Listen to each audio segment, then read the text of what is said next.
What is poppin'? What's going on with you? Before we even step into anything, man, I just want to go ahead and get started, man. What is going on, guys? It's your boy BG. Welcome to the Unknown Minds podcast, where the unknown mind isn't so known. And for sure, it's probably been a minute since I even slide on Instagram or been on live. And he was like, I'm pretty sure some people was like, man, why ain't you been posting, man? Because, lately, I just been focusing on the scale. Active scale, trying to learn technical analysis, studying technical analysis, art of charts. The book that I'm currently studying is what's the book called? It's called Charting and Technical Analysis by Fred McAllen. So I'm more like chapter 5, chapter 6 on it. But I had going through traffic on the way back and stuff like that, man. Shit was crazy. But for people who don't know who you are, my guy, go ahead and introduce yourself, man. Oh, yeah, no, absolutely, man. Extremely grateful, B, for having me on here. I was talking to my fiance earlier, like, she didn't know who you were, but she said she had heard of you before, man. That speaks volumes, because your energy is always a blessing, man. So I'm grateful to tap in with you, man. I'm feeling good. My name is Deiontae Nicholas from Detroit, Michigan, man. Feeling super excited to be on here. One of my biggest passions, man, is just to help people see the better version of themselves. So when B asked me to be on here and come on to the podcast and see what he's doing, I had to join. I got my own podcast, also an author, business owner, just super excited about life right now, man. We are coming up, and a lot of things are moving and grooving, but I'm just grateful for this moment right here, man. So that's me. If you haven't followed me, shoot me a follow at Deiontae4, man. Let's get this going, man. I'll pass it back to you, but that's a little bit about myself.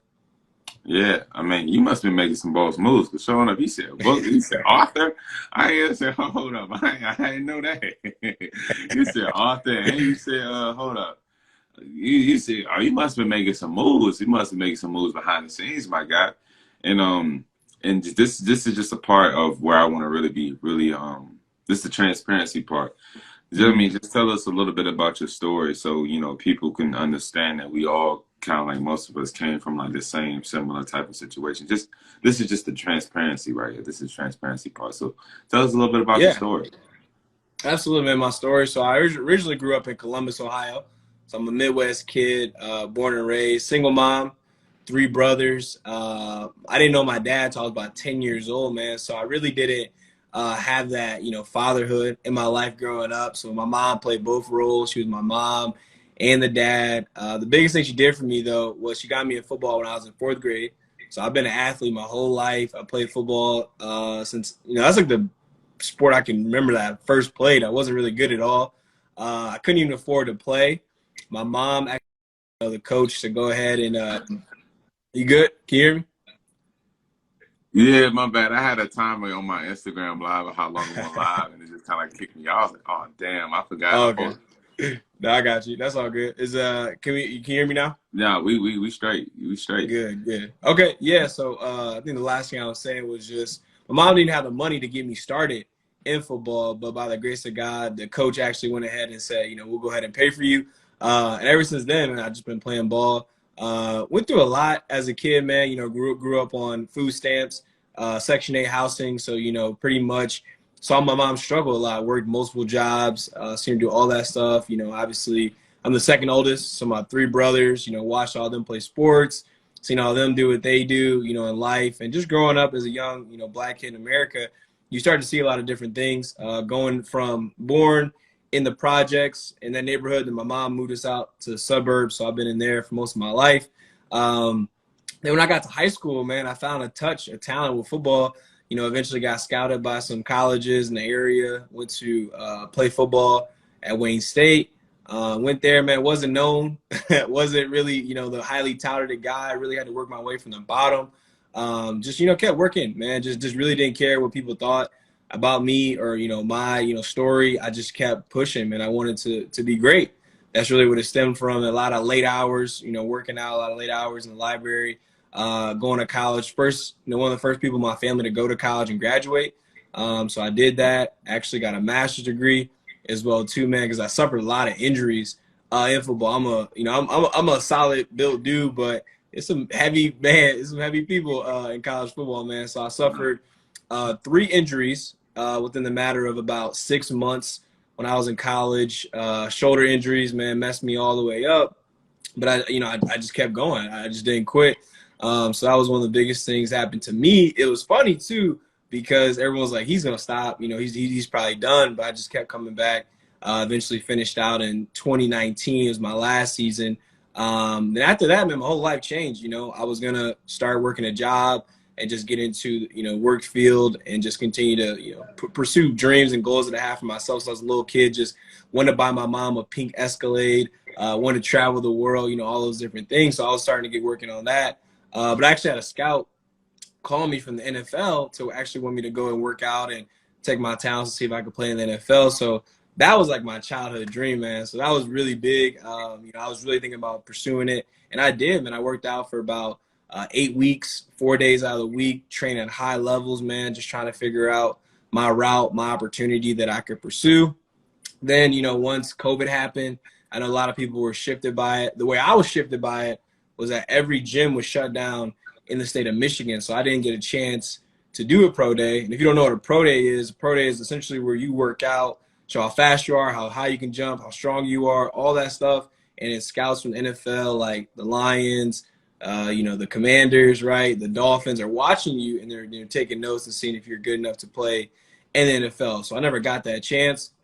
So my whole life after that was pretty much just, figuring out what I wanted to do with myself, man. I got involved with a company, BYP. That's how we met. It shifted my whole perspective, man. It really turned up my whole world upside down. Just the fact of meeting people, making millions, understanding the financial markets on a wide base, and just belief system, man. My whole belief system changed after, college, because I was so used to a lifestyle when it was just wake up, workout, classes, football, all that stuff. But now getting a wider view of the world, understanding how, money works, that was really big for me. Like I didn't come for money. You know what I'm saying? I didn't, like your story, when we talk, it resonated a lot with me because, we moved from house to house. People live with us on our couches, man. So, my whole life I was set in a paradigm of like, just by any means, you got to get it. By any means, you got to succeed, right? But now understanding that life can be abundant, life can be prosperous, it split my whole world upside down. And that was in 2020. I got engaged as well too. So I have a beautiful fiance who I'm very lucky to have. Just extremely grateful for her. And then in 2021, man, moved back to Detroit. I've been in Detroit now for the past like 8-9 years. And, just living my life, man, just understanding more about money, got my insurance license, involved in all types of financial services, and just working out, man. I still work out to this day. I try my best to stay consistent.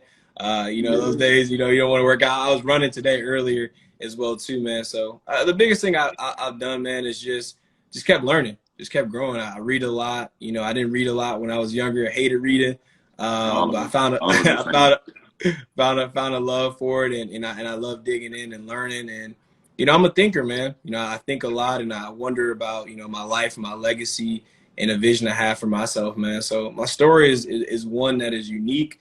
It's different, man, because a lot of people would have stopped with injuries, the setbacks, not having a father growing up. My story is far from over, man. But that's pretty much where I'm at right now. 25 years old, and still figuring it out, man. Still growing. 100%. So it's a few questions I want to ask. So what led you into the entrepreneurship game? Like, what was something during that time that kind of like changed your perspective about a lot of things? What was the first thing that caught your attention? That was like, okay, I think that the entrepreneurship is my route. What changed your perspective? That's a great question. I was actually thinking about this too, and we had talked about doing this, and I kind of reviewed my life, man, and said, when was the first time I did something entrepreneurial? And it wasn't until I got to college, my sophomore year, I was fixing iPhones. So I saw one of the dudes in my team, he was one of my teammates, and he was fixing iPhones. I was like, bro, we in school, we got football. Like, how do you have time to fix iPhones? He was like, it takes like 30 minutes, 35 minutes. You make like a good like $50-$60. I was like, for me, that was a lot, at the time of my life. I was like, yo, that's bread right there. That's good. We're going out on the weekend, we got extra money. So what he taught me was a skill. That was interesting. Learning something new. Like, you don't know you like to do something until you try it, So I was just hanging out with him one day. He was showing me how to do it. He showed me the technique. I was like, man, like I can do this. I know I can. And so he showed me that game. He put me on. And ever since then, it was not so much about entrepreneurship and making money, but it was about learning new skills, being diverse. Like, you can't really say, oh, this is Deiontae, he does that, right? This is Deiontae and this is who he is. You know, I wanted to embody more than just the one thing people knew me for, which was sports, right? That's how most people knew me was, oh, this guy plays football. But I wanted to broaden the perspective of who I was. And I knew that a job is just going to kind of, you know, put you into a box. Like, you work here, right? That's what I did. I worked at Checkers, I worked at Myers, worked at all these different companies, but I never had a chance to be my own boss until my man, his name is Carter, he put me on sophomore year in college and taught me how to fix iPhones.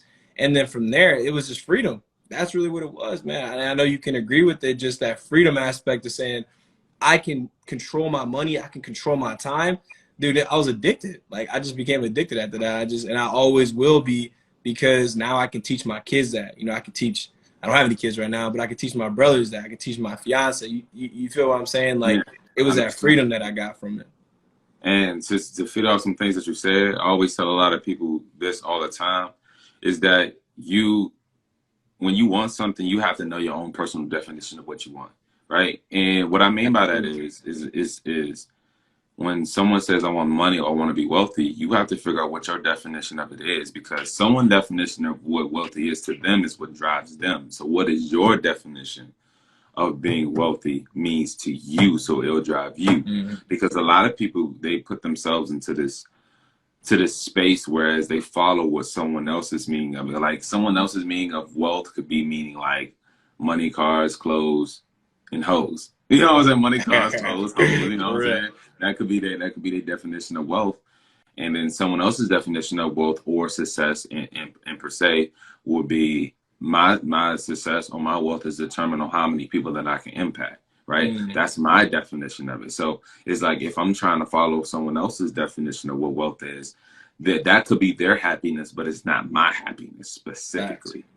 Facts. And there are some things that you kind of like said. I always say this all the time. Exposure is very important. You got to be open to exposure. You got to be open to be exposed to many things, because exposure is like a lot of I heard this from Steve Harvey. He always said this: use your mind like a parachute. Works better when it's open. When you realize when you're open to something, then the horizon of what you could be good at, as you said earlier, just feed off what you were saying earlier, to realize what you're good at, it expands to a larger level.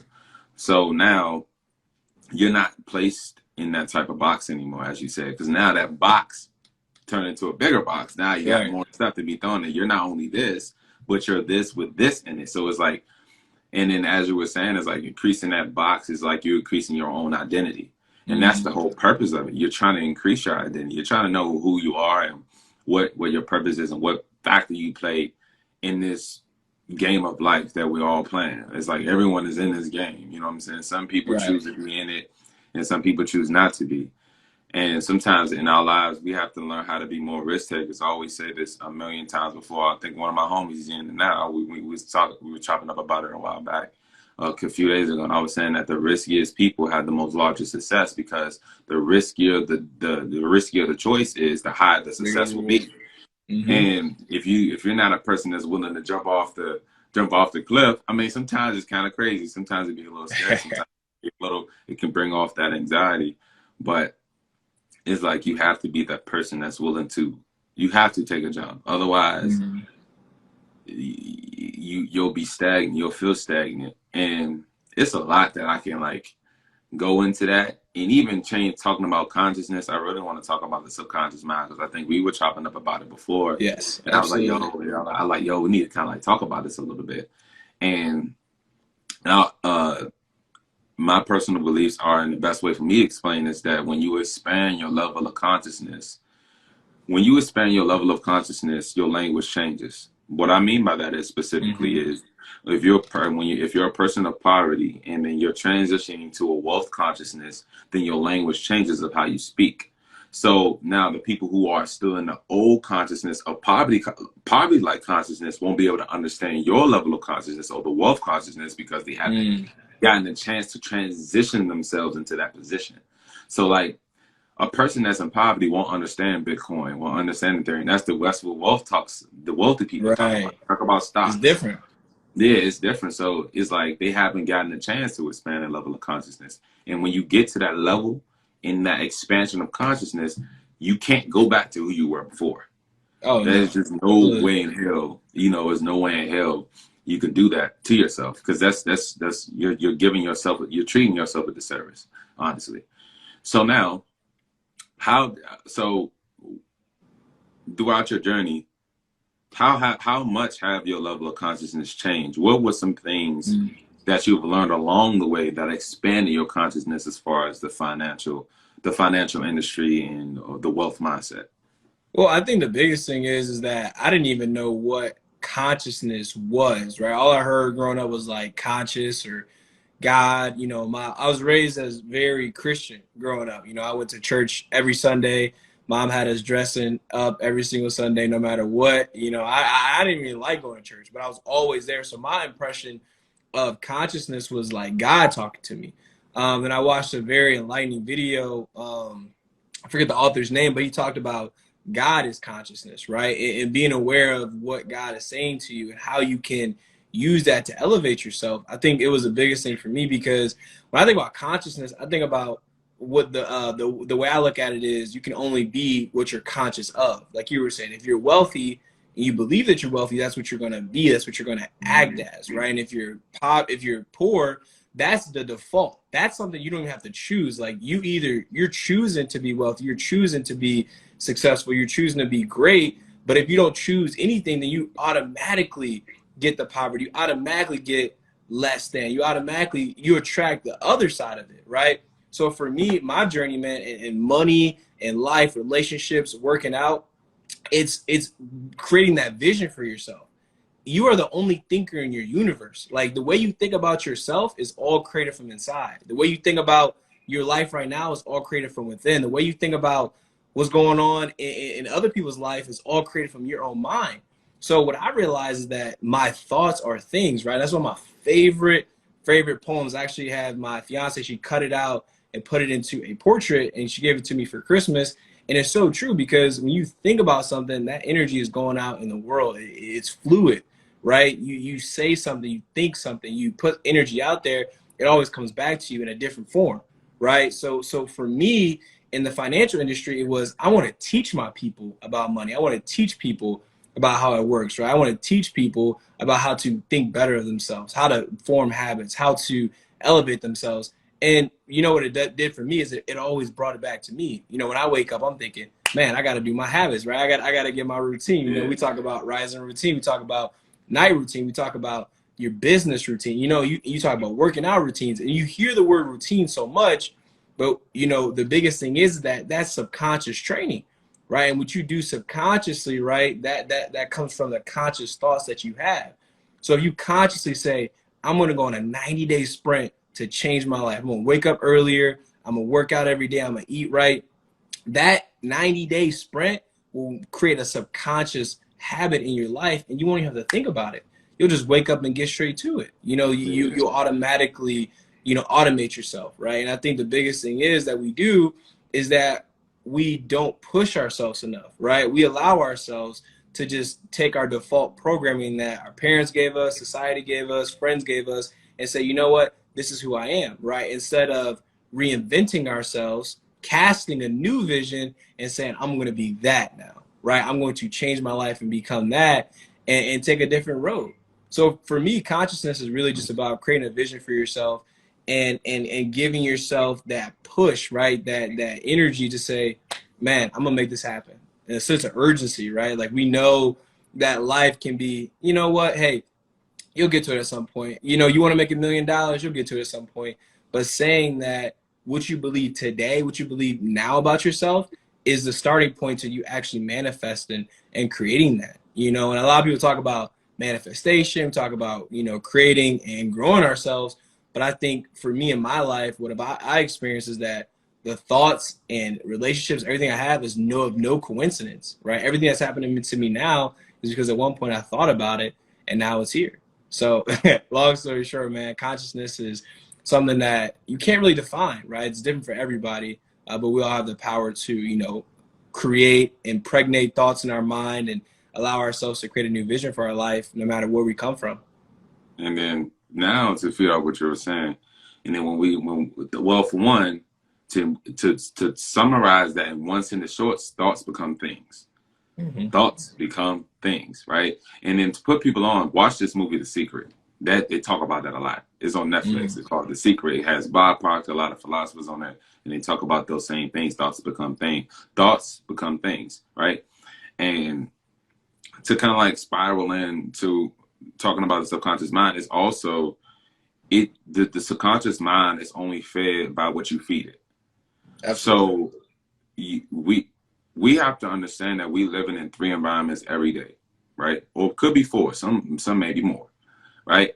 And those 3, to the average person, they three environments in this day of generation. They 3 environments is 1, their home environment, 2, their social media environment, and 3, their work environment, right? So what are you digesting in each of those environments to feed your consciousness? That's what people have to be aware of. Because now if you're going on social media looking at straight cheeks, you looking at cheeks, that's all you're going to see. You know what I'm saying? You're not giving yourself anything that pertains value and pertains skill, right? And that feeds off of that feeds your level of thinking, right? And if you're not going on social media, following investors, entrepreneurs, business profiles, business people, you won't have a business like consciousness, because it's like you're digesting the wrong information that's giving yourself the invalid information that you really don't need, right? Same as like your entertainment, about your home environment, right? Your home environment, what are you watching on TV? Are you watching things that give you value, or are you watching things that's giving you less value, right? And sometimes some people ask themselves the same question. Sometimes it was a point in time I asked myself this question: how can I give myself more value? Now, to the average person, to any person, right? In order for someone else to be more valued, you have to learn a skill. You have to learn a skill that other people want to learn or need to learn, and then you're giving yourself more value, because now your mindset is what attracts the people that comes to you. Instead of you going to them because you have the mind and the skill for it, they'll come to you because you have what they want. And this is like technical analysis, right? That is like a college level skill, you know? And learning technical analysis, you'll attract people that kind of like want to learn technical analysis. And so now, because people are coming to you, you have value. And people will spend money for things that they value. So become valuable. That's just it. Become valuable. You learn to go on a scale. You become more valuable. And a lot of times people, they settle for these jobs and they choose not to learn a skill because they think it's too difficult, or they think it's too hard, or they think people do it every day. People subconsciously do it. When you go to one job, you learn a skill at one job, you go on a resume and you put what you did on that last job to get you in the next job because you have the skill for it. So now you become valuable to someone else's business. People have to get out of the state of consciousness of believing that, okay, people, this is the narrow down for me, right? Don't put more time into self instead of putting time into someone else's business and dream. Because there's a lot of times you'll work for a 9-to-5 job, right? But this 9-to-5 is under someone else's corporation, someone else's dream, someone else's what they imagine for themselves. And now you're working for someone else. You put more time and more consideration into someone else's business instead of to self. The self is what the business is. Self is business. Self is a business within itself. You gotta study yourself. That's deep. That's deep. You know what I'm saying? The studying yourself is a business itself. So now you go into that aspect of studying yourself, then now you know what you need to do to have that level of business, that business-like mentality, because now you know what you want to do, you know what your goals are, and now this might sound like a double-edged sword, but people may say, okay, you need to know every step of the way. If you know every step of the way of how you're going to get to where you're going to get to, then the dream isn't big enough. Because if you know from point A to point Z, then you would have been there already. If you knew that. And now people understand, as you go on that route, or that planning route, you're going to reroute. So what successful people do is that they solve situations as they arise. When they come, they solve it. That's what they do. When they reroute, all right, now I got to reroute since this plan didn't go. All right, now I got to think of, all right, what other direction do I need to go to still head me to that same direction?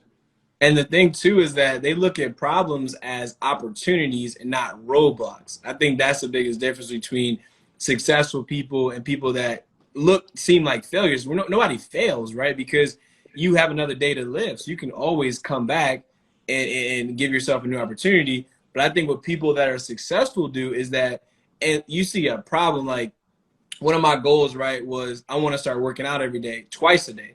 So I'm like, okay, so I wake up, I work out the first workout, second workout, I'm like, I'm tired.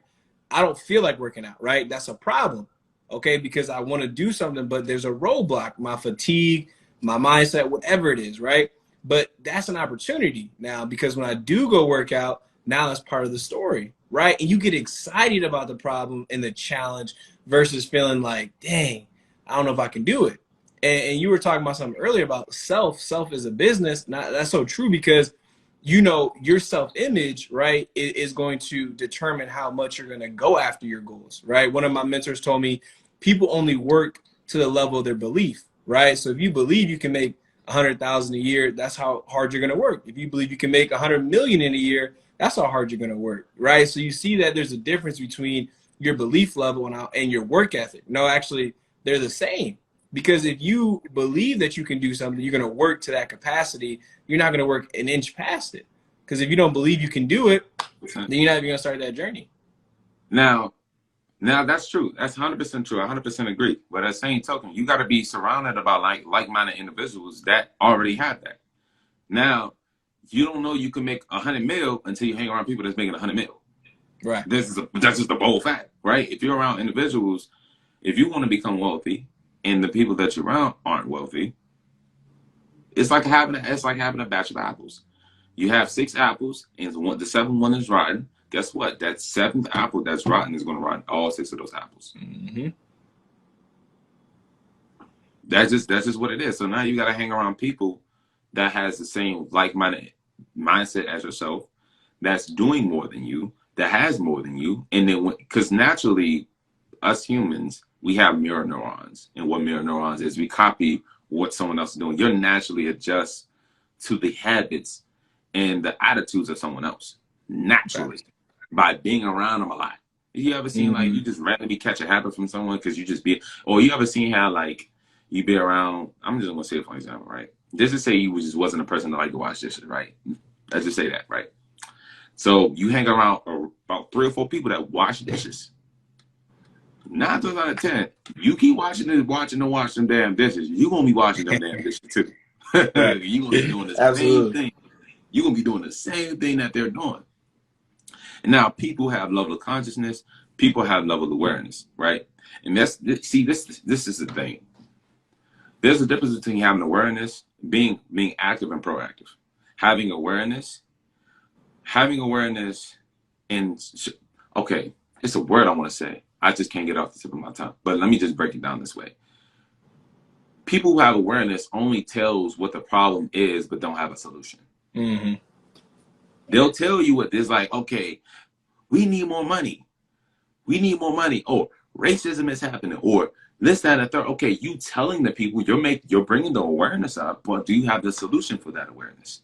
And there's a thing too where I'm not sure if anybody's read Mental Chemistry, but it talks about that where if there's a problem, then there's a solution. There can be no problem without a solution. There can be no person without a meaning, right? Everything is equal. God did not create the earth and say, oh, this is going to happen and this is not going to happen, right? There's always 2 sides to everything, a law of divinity, right? You know that there's 2 sides to every single situation that you're in. So exactly what you're saying. And I love that. That excites me because that was the shift, right? You asked me, what got me into entrepreneurship? It was my awareness of if this person has a problem, then if you bring a solution to them, then you can exchange value, right? You can give them the information, you can give them what they need, and you take the money or the feeling you get. Like just doing this Instagram Live, we're not getting paid to do this, but what is it? We're exchanging value to the people that hear it. And what do they get? Now they get new information. Now they get new levels of, man, Braxton said something that changed my life, man. Deiontae said something that inspired me. All right. And now we get a feeling of, man, let's do it again. Now We I'm did more our job. energized, you know. Now You know what I'm I'm more saying? excited, right? And you feel that, right, in a moment of time, right? This moment in time to do this Instagram live today is a blessing to somebody, right? And that's what you have to. I think the shift too is understanding your value that you bring to the world, right? If you feel like you wake up and you know you're like, because these are true feelings, man. I wake up some days I'm like, man, I don't know if I got it today, man. I'm a chill today. I'm gonna just watch Netflix or watch YouTube and just be me. But not understanding that every decision, man, every idea, every just that thought that comes to your mind and says go do that, and you don't, that you are affecting other people. Your life matters, right? You are causing an effect, right? You hear they say cause and effect, right? We see life and we're just like, oh, this is here, this is here, this is here. But you don't realize that a person had a thought, right? And caused an effect to happen. Apple didn't just drop from the sky, right? Instagram didn't just drop from the sky. This notebook wasn't just created out of the earth, man. God works Wow. through people. The universe works through people, whatever you want to call it. But you are important, right? And that was a shift for me to understand that God is working through me to create value for another person. And what I get in return Man, that's a is bar. that excitement, that energy, and that's really what, I want this conversation. I knew this conversation would get to this point, man. You were talking, I'm like, this is exactly where I need to be at today. This is exactly where Yeah. I am destined to be. But just kind of elaborate off what you were saying, I think people feel that what they do sometimes doesn't matter. But like how you were saying, if you're that seventh rotten apple, right, and you affect all these other apples, but that apple, it has a seed in it, right? There was a seed in that apple that if it was taken out and put into the earth again, it would have created another apple. It would have made an apple tree. So you're valuable. You are extremely valuable. Now to kind of now I gotta feed off what you just said now. So now as we speaking about choices, right? Choices, we make choices every day. People don't realize how hard decision making really is, right? Decision making is hard. It may sound simple, like you can say yes or no to something, but these decisions that you make each day of your life matters. Mm-hmm. Right. And now if we want to talk about from the wealth standpoint, each dollar, each money, each dollar, cent, $100, $200, $300, $400, etc. Each bill you spend either making you richer or is making you poor. Mm-hmm. Either you spending your money on an asset or you're going to be spending your money on a liability. Two things. Because now, when you're not at that level of consciousness to know what money is and wealth is, this is the main thing we do. I said this in my Instagram story. We spend money that we don't have to buy things that we don't need for people that we don't like. Yes, I've seen that before too. Yeah, it's so true. It just what it is. And the present is the most realistic moment of your life. The future is non-realistic until you bring it into reality. Right? Reason why I say that, because the present moment is what you can see at this moment, the decisions you can make at this moment. The reason why the present is called the present, because the present is a gift. Mm-hmm. You can make a choice right now that can push you into that direction that you want to go in. The future that you're trying to make. The future is a creation of what you make in the present. The past is something that was behind you. That's something you can't change. The past is unchangeable. The present is the change, and then the future is the creative. And now, it's like I said, the choices. We have decision making is hard, and then sometimes people aren't at the level of consciousness where they have to sit down with themselves and actually notice to themselves, okay, if I make this decision, what can happen? What can possibly happen? The goods and the bads. And some people, they're at a state of consciousness, at a low level of state of consciousness, to the point whereas they look at all the bads out of the situation instead of what can really happen. Now, when you implement fear isn't your reality. Fear isn't real. Fear is something that you're imagining. That's a low level of life. That's a low vibrational thought. Fear. Yeah. Mm-hmm. It's a low vibrational thought, because low vibrational beings will be subjected to fear. They are controlled by fear. They won't face fear. They're scared to go into fear. This is when you go into the realm of pure tonality. And I learned this from the 7 spiritual laws of success. And then what pure tonality is the knowing of self, the proving of self. Everything relies on self. No one has to approve you but self. You approve self. Self is yourself. Self is you. Self is spirit. Self is what comes before the flesh. Your real self is the spirit, not the flesh. We are spiritual beings going through human-like experiences. And absolutely, and then just a vibe off that. Bob Proctor talks about, R.I.P. to the man. We live on 3 planes of reality simultaneously, right? We live in a spiritual realm, our thoughts, right? Just that spiritual essence that we can't be seen and never will be seen, right? But like you said, we are spiritual beings living in a human experience. We have a mental, right? Our thoughts, the thoughts that we have, the things that we think about, the actual processes in our mind that help us make decisions, right? We have different mechanisms in our brains that help us sit down and make a decision, right? Like you said, everybody has to make decisions, but not everybody has a decision-making process, right? How do you break down an opportunity to, let's say, Saturday night, right? This how I think, right? This is how I really break it down. So if I have a goal to make, let's say, $5,000 in a week, right? And it's Saturday night, right? My friend calls me and says, hey, we're going out to the club tonight, right? But I have a goal to make $5,000 this week. So do I stay inside and plan to make sure I have a process to get that goal this week, or do I go out to the club? Now, a lot of people will say, oh, I'll just have fun, I'll do it tomorrow. But like you said, the future is not here yet, right? But the present is the moment that you can make to help that future be better. So just in that little example right there, if you say, you know what, I'm standing in tonight, I'm gonna create this plan, I'm gonna make sure that I'm well rested so tomorrow I can launch it, right? Now you are at an advantage, right? Versus the person that says, you know what, I'll just go out tonight and I'll start it tomorrow. But then you wake up a little groggy, you got a lot of, you're tired, you don't get the morning that you want, and then you delay it another day, and then another day, and then you're not in a position that you want to be by the end of the week. So that's how I break it down. I say, you know what, the decision I'm making today, how is it going to impact tomorrow? Let me make the decision today instead of waiting to make the decision. A lot of times we wait to make a decision. You know what, I'm going to wait to try that. I'm going to wait to give a yes or no. I'm going to wait. A lot of times we do have to think and have those moments. And I understand that. I'm not saying this is every single time, but to be realistic, we all need a decision-making process. So to kind of bring you back, there's 3 planes we live on: the spiritual plane, the mental plane, and then the physical. The physical is the last, baby. Everything else was spiritual, mental, and then you see this physical portrayal, this good-looking man over here, right? you see this, but this is the final step. This is everything else that you cannot see. It comes out to you like this, right? You see somebody happy, excited, contagious energy. That was from a spiritual, mental process evolved into this physical form.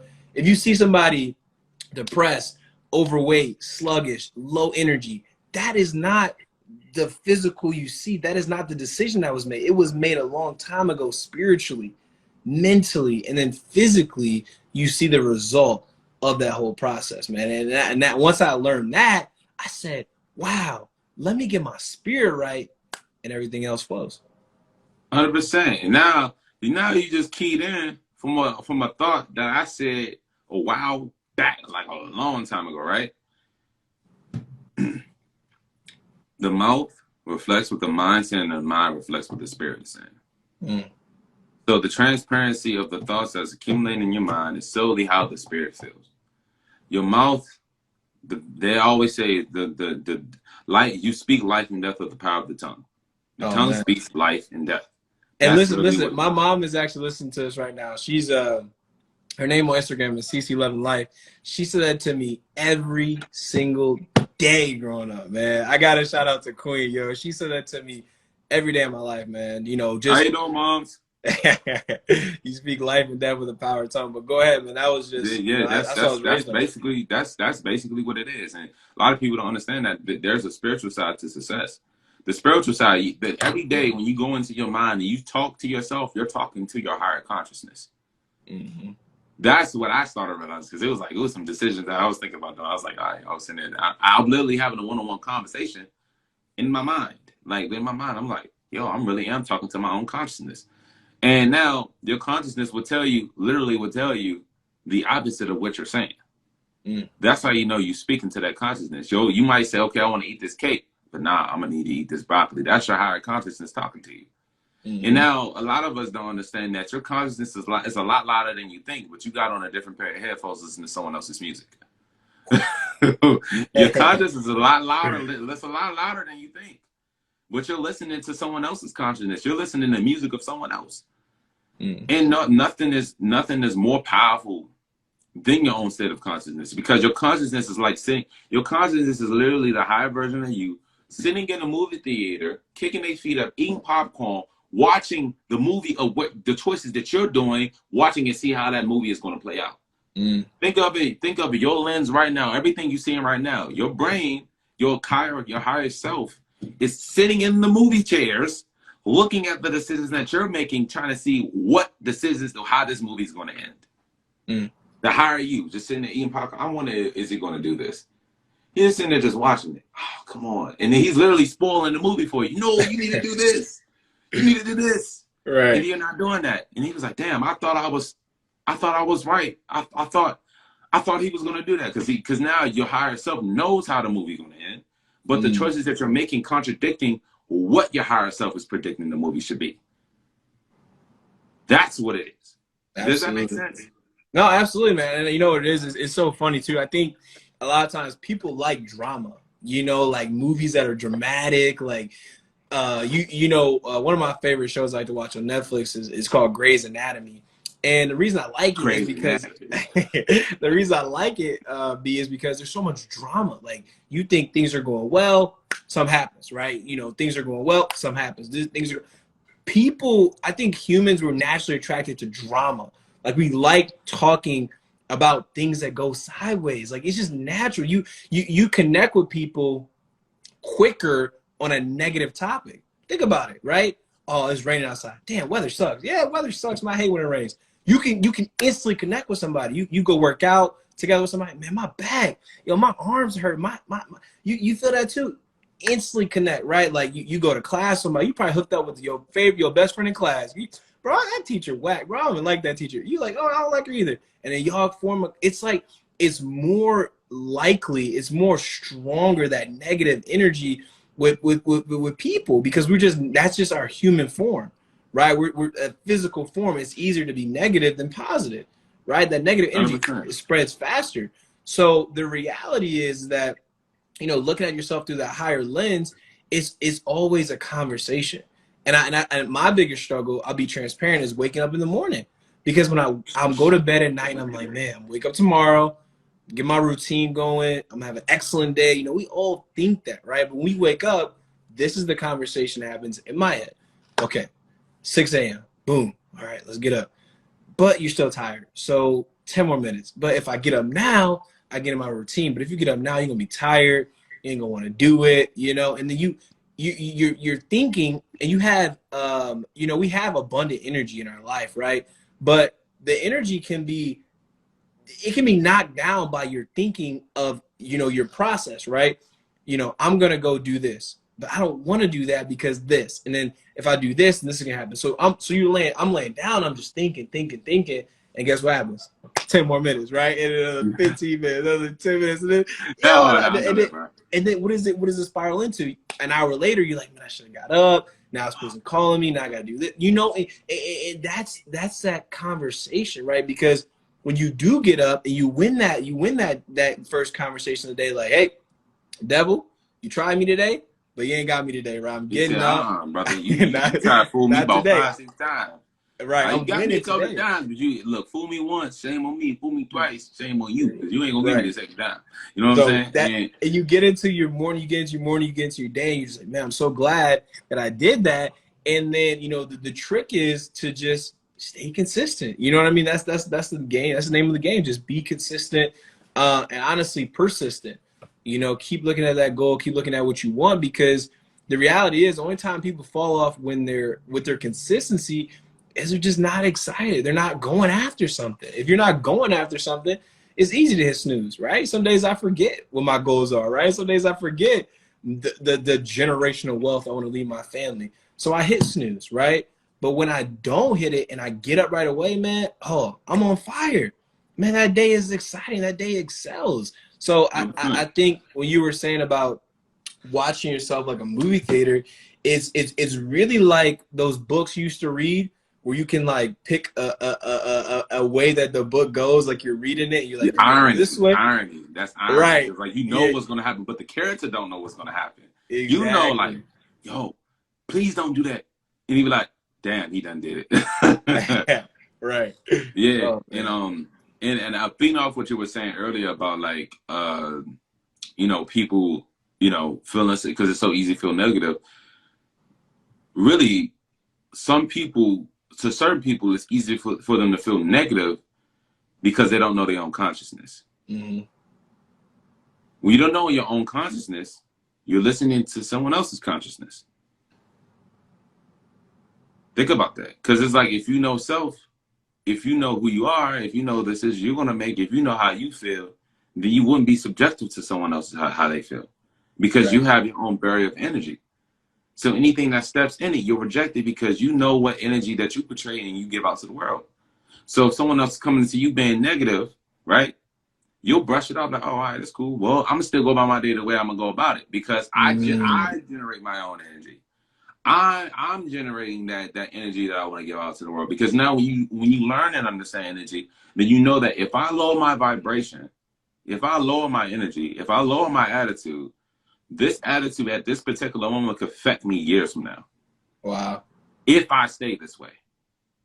So true. If I keep subject. Oh, my bad.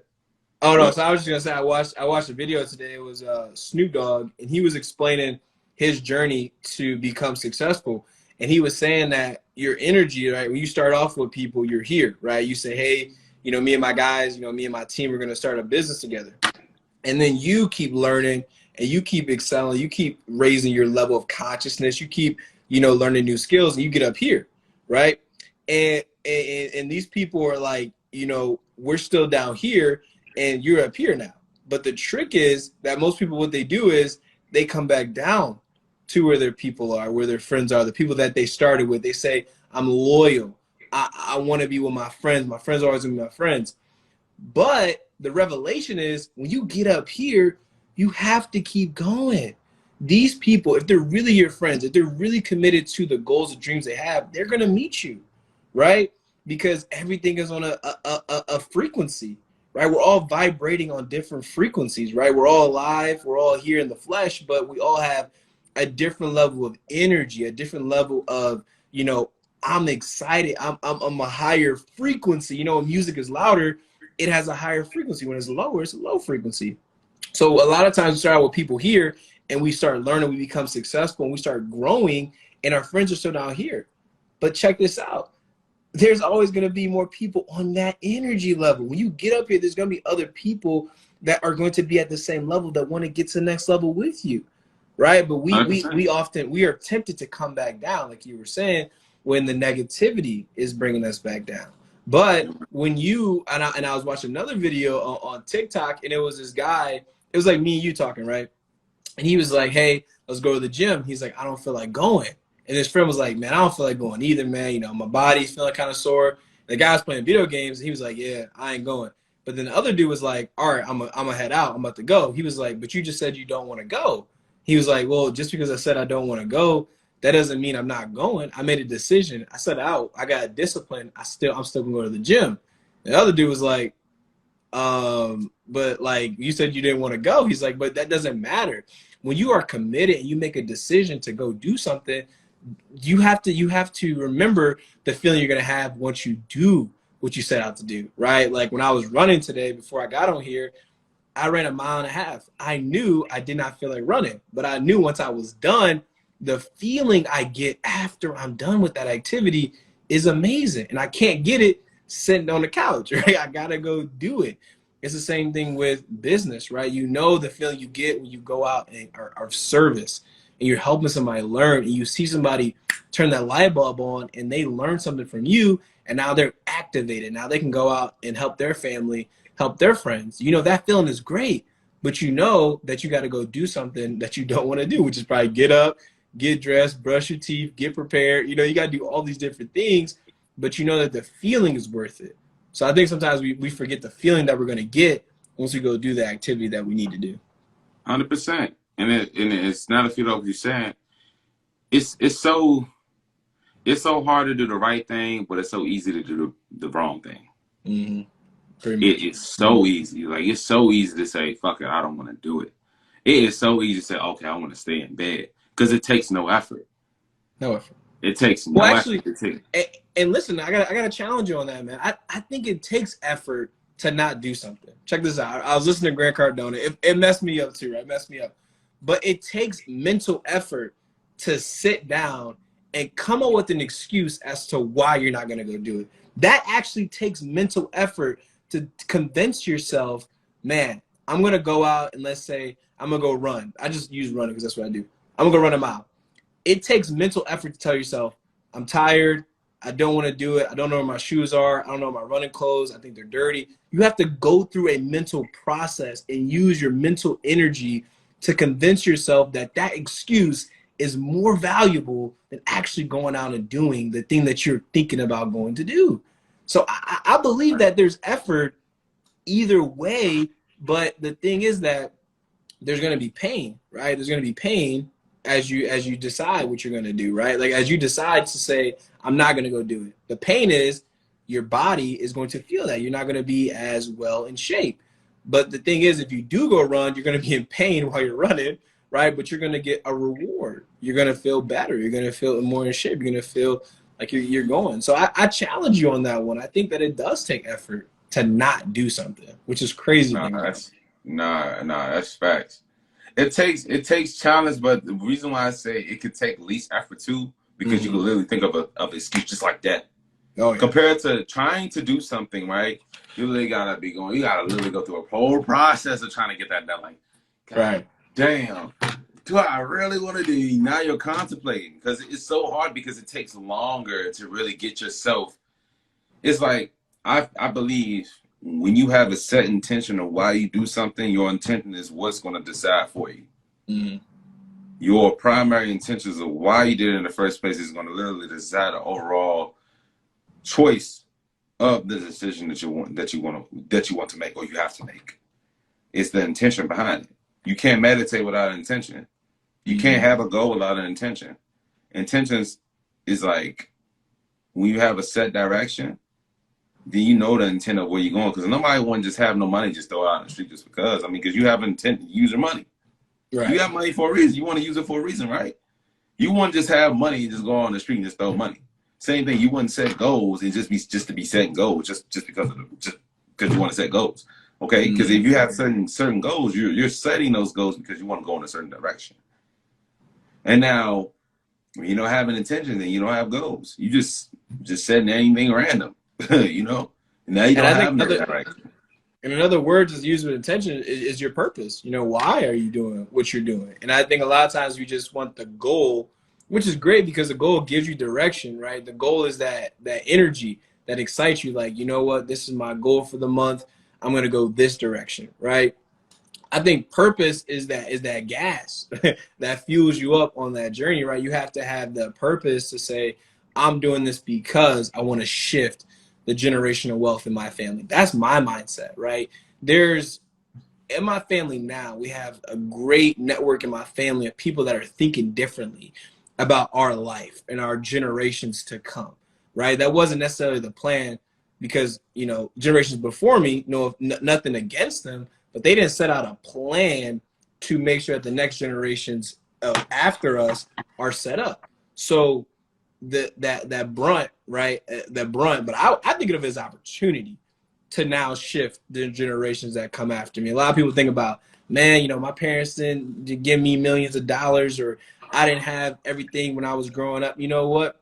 That may look like a problem or an obstacle, but for me, I think about that as it's an opportunity to alleviate a lot of the struggles that I grew up with, my mom grew up, and now my children don't have to go through that, you know? So I think what like you're saying is it would take less effort to just say, screw it, I'm gonna just give me a good job, I'm gonna run my business, I'm gonna make a lot of money for myself, take care of me, right? But it takes more effort, more thinking, right, to say, how do I make sure that my grandkids, right, have the fund that they can use to start their own businesses or go to college or whatever they want to do? And that, you know, that takes some thinking, that takes some foundational, real life, high level conversations with people, like you were saying, that have actually done it so that they can show me how to do it, right? They can challenge me to go out and do that.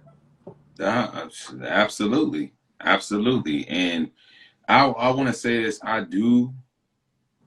Blame.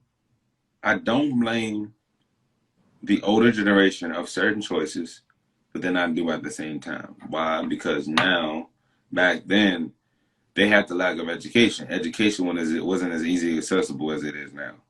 Mm-hmm. They didn't have information about stocks. They didn't have information about crypto. They didn't even know what investing was because it was discarded from the public. So they didn't have the information to know how to capitalize. So even if they went out themselves to go find it, it would have been difficult because it was that type of information was separated from the public. Mm-hmm. Now we can make those conscious decisions because we have social media, we have YouTube, we have all these streaming platforms that helps us gain an understanding of what wealth is and how to create it by simply just being at home. Right. And even today, like people can be watching this. I know we've had a ton of people come on and listen. That's how easy it is, man. You know, a lot of times, you know, you had to drive somewhere, you had to buy a book to learn this stuff. You had to go to a library, read a book. Now you can literally, someone can go on Instagram right now and click on this live video and learn more and understand more about their life. And then they could take the information that we're talking about, crypto, financial services, stocks, mindset, habits, exercise, like all the things, all the topics because we've been everywhere this conversation, man. We've touched on like 10 different things, but that's Right. because in life, man, you know, we grow up and we're put into a box. Hey, this is what you do. This is what you do. This is what you do. But I'm so grateful for my family. My mom never putting me in a box. Never. I don't know if that's experience for a lot of people, but my mom never told me you got to be a lawyer. You got to be a doctor. You know, you got to do this. You got to do that. She was like, hey, you have to believe that whatever you're going to do, that you can be the best at it.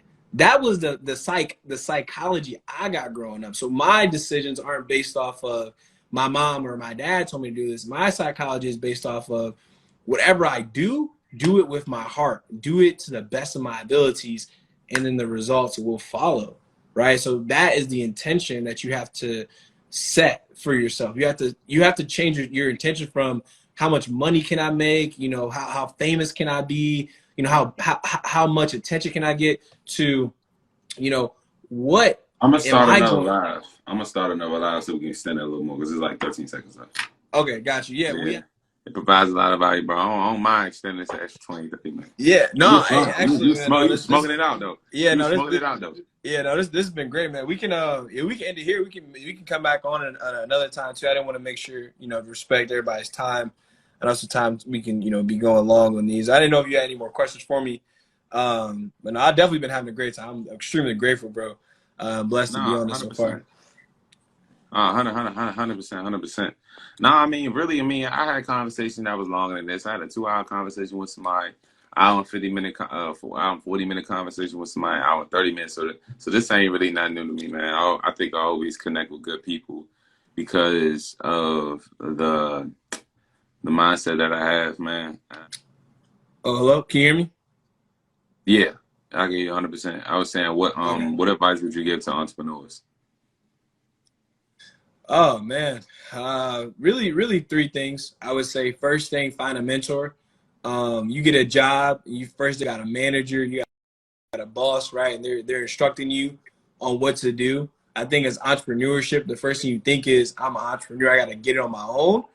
No, get a mentor, get somebody that's been there, done that. And not, they don't have to be 40 years, 50 years in the game, but at least somebody who's, a couple years ahead of you, maybe 5 years of experience. Get underneath them, learn everything you can from them, really get underneath their tutelage, their wing, and grow underneath somebody who's already prospering. I would say that's the first thing. Second thing, be persistent. Your goal matters to the world. I think your goal has to be something that you wake up, you're like, I'm excited to go after, so be persistent towards achieving that goal.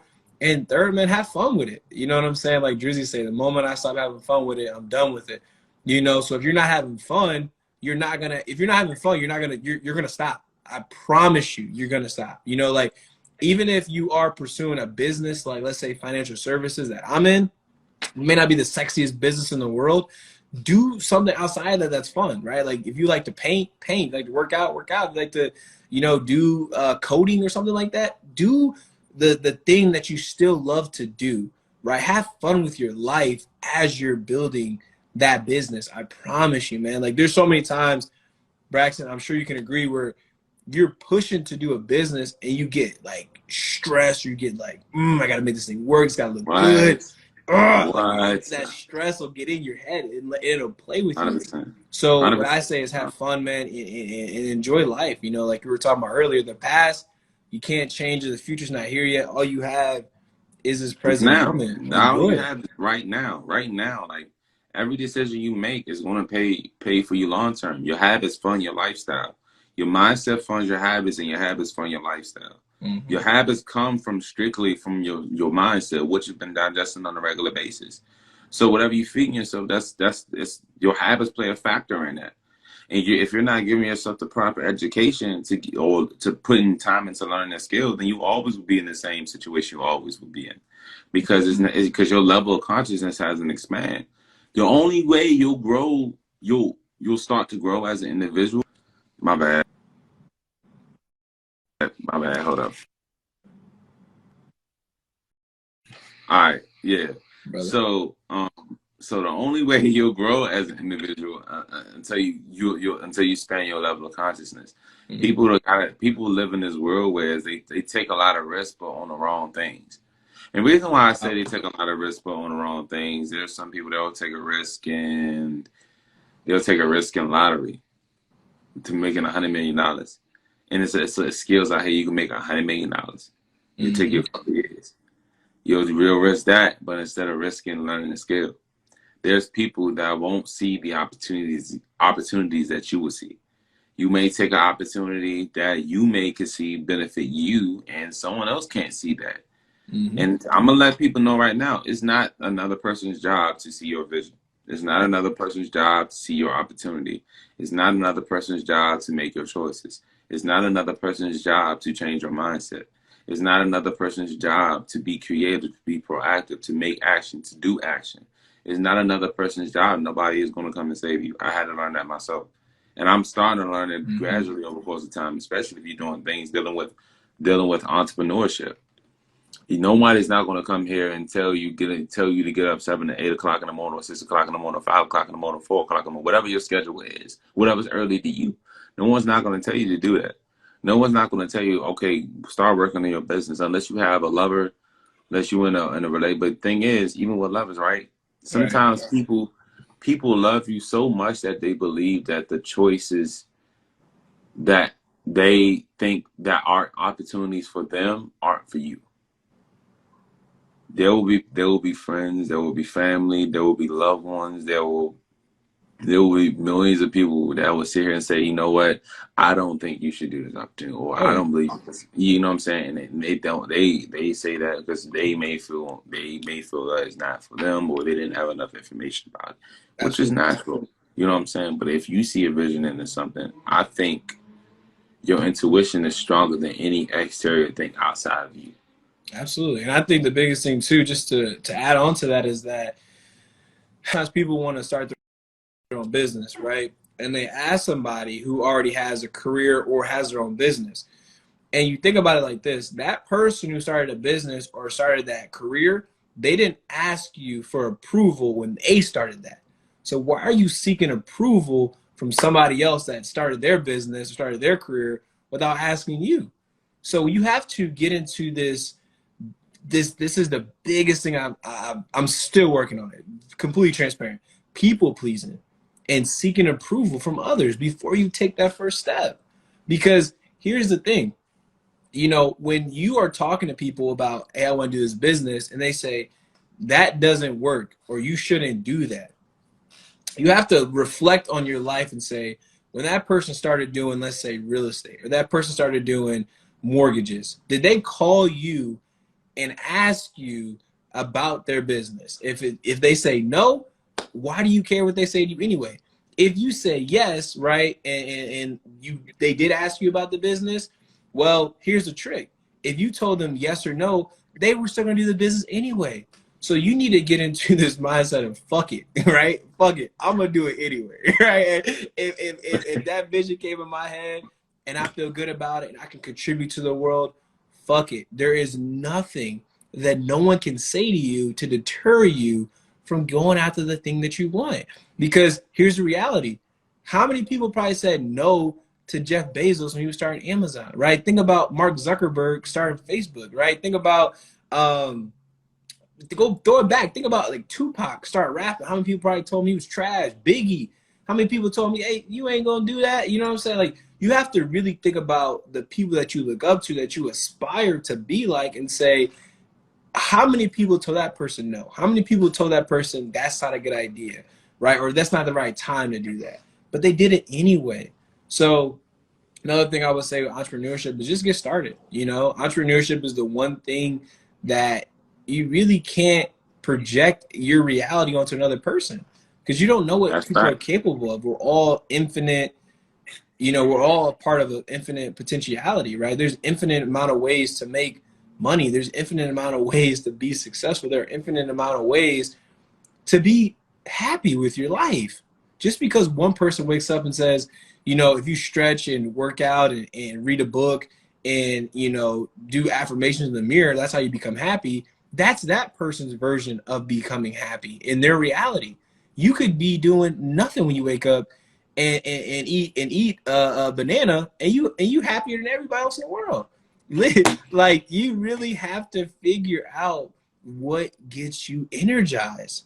It's not going to be the same as everybody else. I'm sorry. You may have common interests with people, right? Like, I go to the gym, right, in the morning, and I love the people I go to the gym with. They're awesome. They're amazing, right? But after the gym is over, they ain't in my life, right? I gotta keep I mean, pushing. yeah, You know what yeah. I'm saying? I mean, yeah, and some people, because some people will implement their fears on you, or what they fear of something, and then they implement it on you. They'll try to say, you know, this might happen, this might happen, this might happen. And it's like you got to get into this notion of fear does not exist.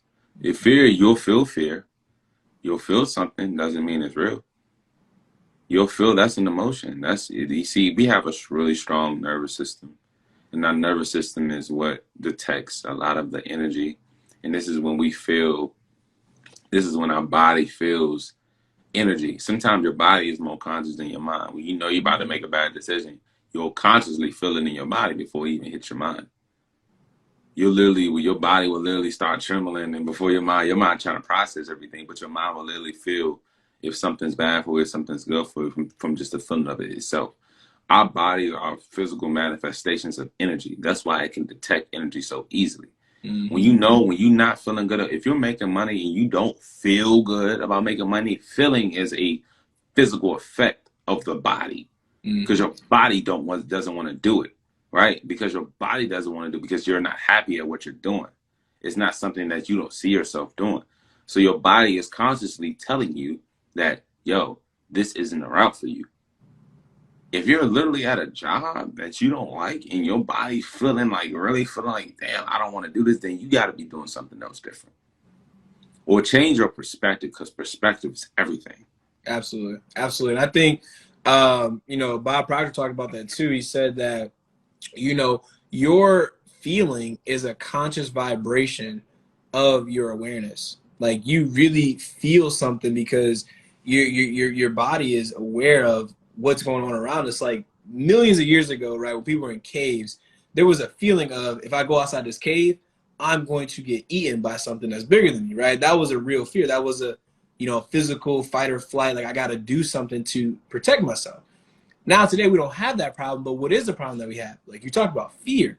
Somebody calling me out, somebody talking down about me, somebody, trying to steal something from me on the street, right? So there's a different feeling that we have now. Like you can actually sit across from somebody on a bus and feel the same fear as somebody who's pointing a gun at you. You can create that. That's how powerful your imagination is. And what is so beautiful about that, right? Even though I used that negative example, it's so beautiful because your imagination can create something so positive.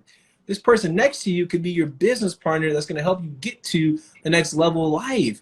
The partner that you have right now, though you may be having issues and arguments, y'all can fix that thing and get back on the right road today. You may be not feeling good about the way your body looks. You can change that right now.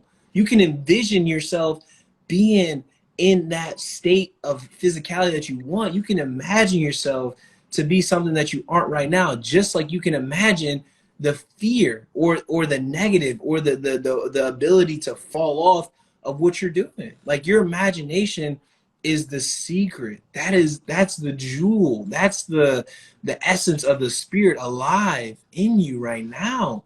And so when you can imagine it and you get emotionally attached to it, that's the process. If for my people that are more logical thinkers, you take your imagination, right, plus you put together imagination, right, and you put together a plan, right, that is going to create a reality for you.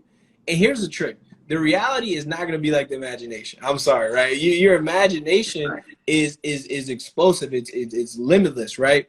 But when you get the reality, you get the actual physical form, it's not going to be what you imagine exactly.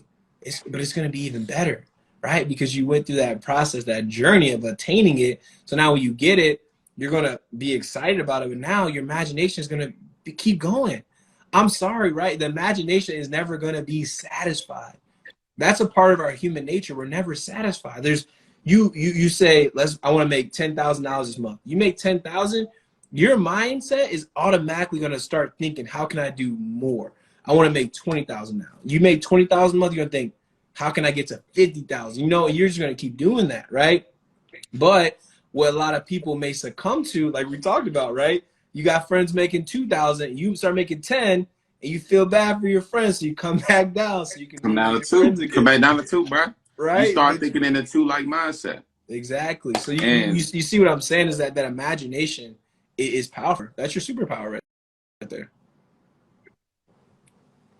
100%. And I think we can break it down into brackets, right? Mindset is everything. Mindset is what help you learn skill, right? And then when we place it into factors such as there's 3 stages, right? There's three mathematical equations we can put this together.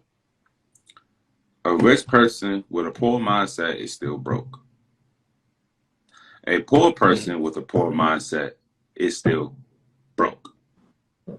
But a poor person with a rich mindset is wealthy. You put it in, a rich person, listen to this again. I'm going to, for people who didn't really catch that. For people who didn't really catch that, I'm going to repeat it again.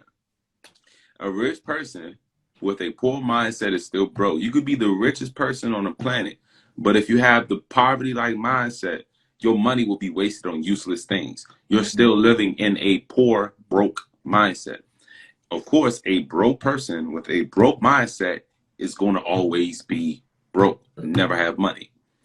But the broke person with the rich mindset is wealthy because he has the mindset for it. He can attract the things that the rich has and learn the things that the rich has because he has the mindset.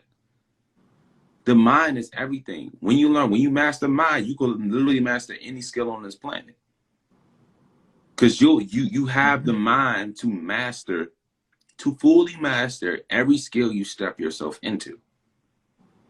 So when you learn how the mind works and what the mind does to develop things and to make things into reality, this is when you can master skill.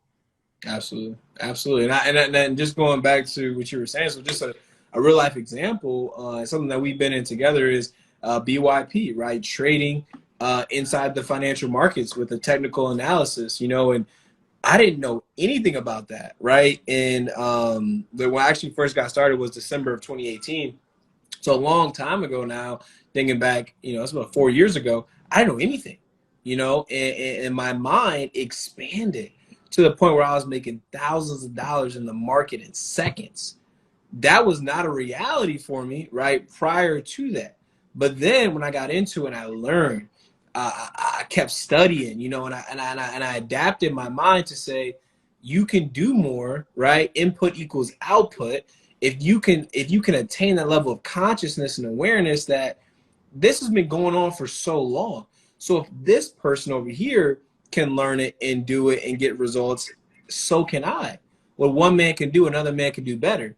So what I challenge everybody listening to me is saying, if you see somebody doing something that you want to do, right, or in that same industry, if they can do it, you can do it, but you can do it better, right?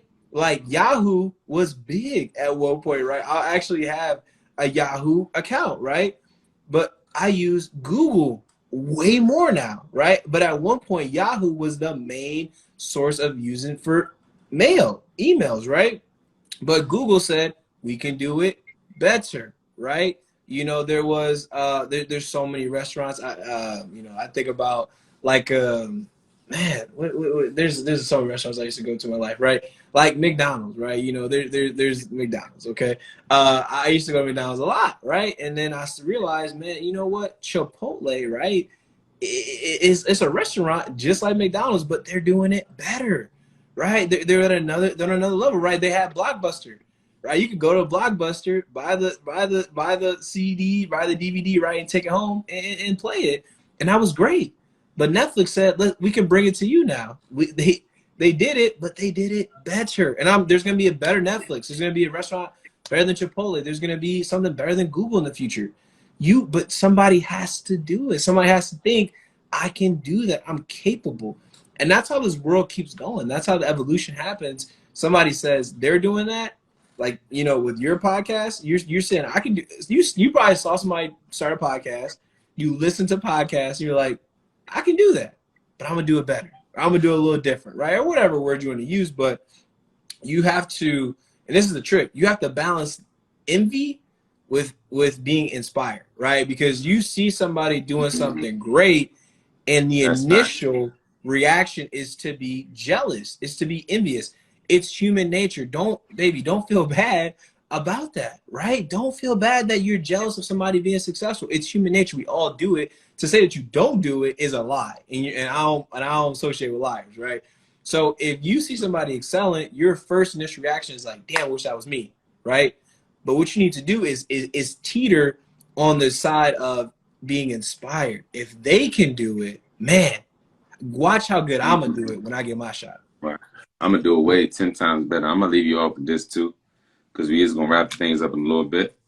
I think that I want to feed off something that you said earlier throughout this conversation, and you were saying that that people go to clubs, they do all these things, they go out and have a drink, this, that, and the third.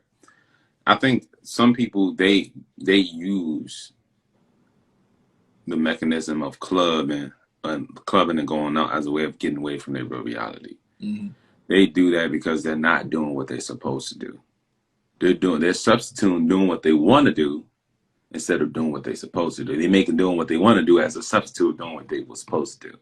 So that same time you could have been going to the club. But nah, we go ahead and wrap everything up though, because we was going on for a break though. It was absolutely, man. So yeah. So I mean, we're gonna definitely look forward to doing a part 2 of this for sure. Oh yeah. Definitely later on this season. You know what I'm saying? That's for one. For whoever ain't really joining in on this live, well, it's gonna be posted on YouTube. It's gonna be a part 2 of this stuff for sure. Absolutely, man. I just want to say thank you, bro. I just really say I'm grateful to be on here and spread word about what you're doing, what I'm doing, and how we can all work together, man, and really blow up all in our own lane. but all understanding what really starts everything, which is that consciousness. So I'm grateful, bro. And I'm definitely going to be watching all your podcasts. I listened to the one I told you about. And everybody that's not following you right now, they're missing out, man. And if you listen to this, you know me, you don't follow this, man, you missing out. And if you don't, it's gonna be an expansion. I got a absolutely. lot coming. Like I got a lot coming. I got a lot of episodes like good features, people who've been featured on here coming. And you included. You definitely in that mix too. But I have a lot of good people who I had a couple of podcasts. I can't even say it now because I don't know how the order I'm gonna like set up every episode. But nah, this season gonna be is more so about entrepreneurship. Of course, same thing with self development and everything. But it's gonna be lit though. So where can people find you at, man? Let's go ahead and say your IG or where people find you at, man. TikTok, all that. Oh yeah, absolutely. So you can follow me on Instagram, Deiontae4. I am on TikTok, Deiontae4. Facebook, LinkedIn, Deiontae as well too, man. So I'm on all social media sites as well too. If you ever want to text me, give me a call. My number 586-265-4675 as well too, man. I'm transparent. I love talking to people. I love connecting as well too. I'm out here in the Michigan area as well too. So if you find yourself up here, reach out. We'll definitely connect and collaborate. Always looking to partner with like-minded people and grow. So, yes, sir. All right, that's a bet. I'll catch y'all guys in the next episode of the Unknown Minds podcast. See you. I think Daryl got